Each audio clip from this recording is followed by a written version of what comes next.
Assalamualaikum warahmatullahi wabarakatuh. Kami dari kelompok 3 akan membahas tentang peran mahasiswa terhadap konstitusi. Generasi muda atau milenial sebagai calon penerus bangsa diharapkan dapat memahami konstitusi negara agar terhindar dari perilaku yang tidak diinginkan. Sebelum kita berlanjut, perkenalkan nama saya Ahmad Rehan Arvin Sanjaya. Nama saya Muhammad Firmansyah. Perkenalkan nama saya Muhammad Raffi Ardiansyah. Perkenalkan nama saya Muhammad Zulkifli Azmi. Perkenalkan nama saya Muhammad Aitani Bas Alislah. Perkenalkan, nama saya Sylvia Aulia Wardani. Untuk itu, menurut kalian apa sih konstitusi itu? Menurut kami, konstitusi adalah norma sistem politik dan hukum bentukan pada pemerintahan negara, biasanya dikodifikasikan sebagai dokumen tertulis. Untuk itu, kita akan flashback ke peristiwa tahun 1998.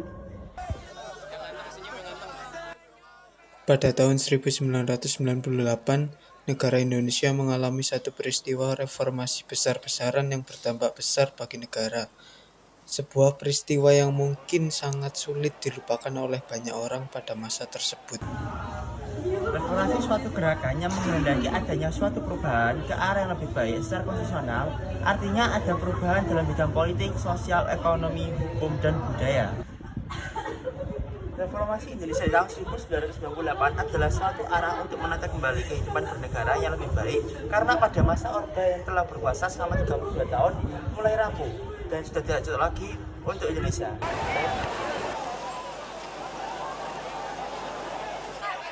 Kerusuhan Mei 1998 adalah kerusuhan yang menjadi awal terjadinya peristiwa reformasi di Indonesia. Kerusuhan tersebut merupakan paduan dari dinamika sosial, politik, dan ekonomi yang melibatkan pertarungan berbagai kepentingan di dalamnya.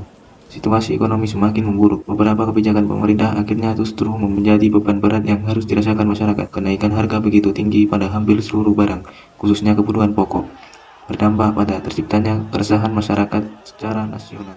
Pada Mei 1998, saat kerusuhan mulai memuncak, terdapat 4 mahasiswa Universitas Trisakti yang tertembak saat melakukan aksi pada tanggal 12 Mei 1998 di Jakarta. Karena hal tersebut, gelombang aksi mahasiswa dari seluruh penjuru Indonesia semakin memarak untuk menghentikan kekuasaan dan konstitusi Orde Baru yang dianggap sudah tua dan tidak relevan dengan kondisi Indonesia saat itu.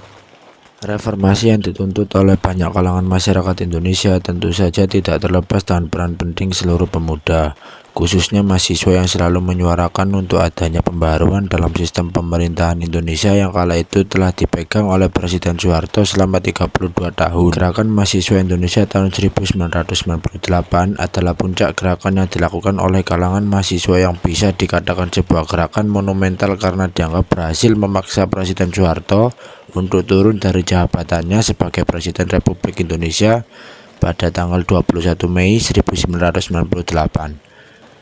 Gerakan yang dilakukan oleh mahasiswa ini mendapat momentumnya ketika terjadinya krisis moneter yang terjadi.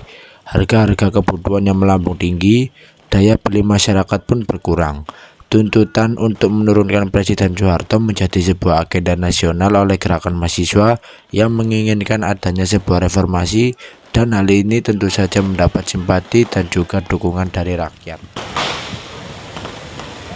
Jadi, kesimpulan yang dapat kami sampaikan yaitu pergerakan mahasiswa hari ini tidak boleh hanya berbasis isu-isu temporal, namun harus lebih visioner, yakni berbasis konstitusi.